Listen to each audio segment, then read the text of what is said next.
3M earplugs, distributed to our U.S. military, have been proven to be defective. I can't tell you the amount of times I've seen ads for these defective earplugs that 3M dished out to soldiers and everybody who deployed to Iraq on every social media that I have. Facebook, Instagram, YouTube. I'm getting these defective earplug ads more than I'm seeing cases for mesothelioma. People who have been diagnosed with mesothelioma have many questions. How is this our generation's version of Agent Orange? You got guys from Vietnam coming back with no hair on their legs, and you got cancer spewing out of their body. And our generation's issue is that our ears are ringing sometimes. Honey, I can't hear the Family Guy so good. My ears is ringing. You know what should have been our first suit? I'll tell you. How about those malaria pills we had to take in Iraq that didn't actually fight the strain of malaria in Iraq? What's that? There's different strains of malaria, and the strain that this medication fights isn't where we're going? Fuck it! Make them take it! Oh, by the way, that drug that was forced upon us to take causes brain damage. Permanent brain damage. In recent VA medical journals, it's been shown that people have been misdiagnosed with PTSD. They actually have brain damage from the malaria pills that we were forced to take that didn't fight the strain of malaria in Iraq. And that's just one of the issues with mefloquine, the drug they gave you for malaria. One of the other ones happens to be crazy, weird, lucid dreams. That's right. I used to have buddies that would wake up in the middle of the night naked standing outside their bunks and be like, "Oh, my bad, man. It's one of those mefloquine nights." They literally called them, "I'm gonna have one of those mefloquine nights," because of the fucking dreams they would get. What is this, some MK Ultra shit? Government just gonna throw some LSD at us in the form of malaria pills and make us go whoop whoop crazy and just jack up all the Taliban? It kinda worked.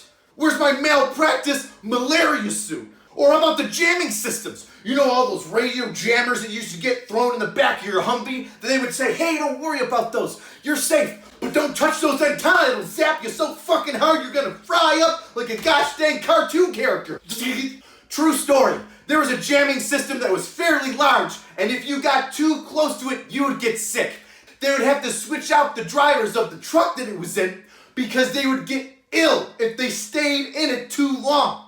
But it was fine, totally cool. I got a little too close to it in my Humvee. That's right, 4 inches of fucking bulletproof glass and a whole bunch of armor, and I got bumper to bumper with this thing, and it was like I walked through a freaking veil of sick. The moment I got too close, it was just whoom, nausea, headache, achy bones. It felt like I had the flu for 5 days. And the second we backed off 20 feet away from it, I felt completely fine. Yeah, they're safe, but if you get too close, your sperm are gonna spontaneously combust in your ball sack. You bet your balls I put that down in all my freaking medical paperwork when I came back home. They used to have jammers in backpacks that you walk around with, just beaming out the cancer from your nuts to everybody. Now our little swimmers were all suicide bombers. Boom! Where's my suit for that?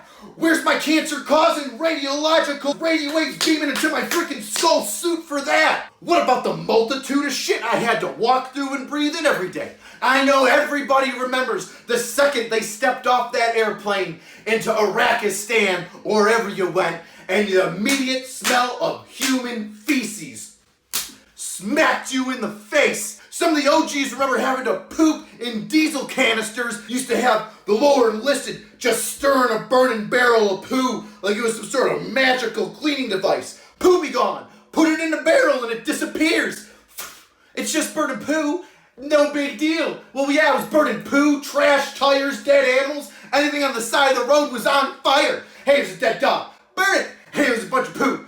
Burn it. Hey, there's a bunch of radioactive material. Burn it! I know I'm not the only one that had to walk through streams of poop. I was dumb enough to try and jump across one of those streams one day. It was about that wide, not a big deal. I jumped with all my body armor and crap on, and when I landed on the other side, the crust was but a veil for the soft poo underbelly that was underneath. I crushed through that crappy, crusty concrete layer and went deep down into the dirty blackness of that poo. It went all the way up my leg. My boots and pants were stained black from the amount of human dung that was covering them? What if you didn't have to walk around it? What if you were on post all day? Well, what about those porta-johns that people who didn't know how to sit down on the seat would squat over, hover over on top, and just drop miscellaneous turds all over top of the bowl? What about having to deal with that? Where's my poo suit? I want a civil poo suit and a baby back onto that. What about the shits? Everybody knows the shits. You get overseas for a month and all of a sudden your stomach just starts burbling and gurgling and you realize that something ain't right in tummy town and you start shitting out your butthole. The shits were so bad and universally known, you could be in the middle of a briefing from a 4-star general, get up and just haul ass out of that room. And if the general goes, hey, what's up with that guy?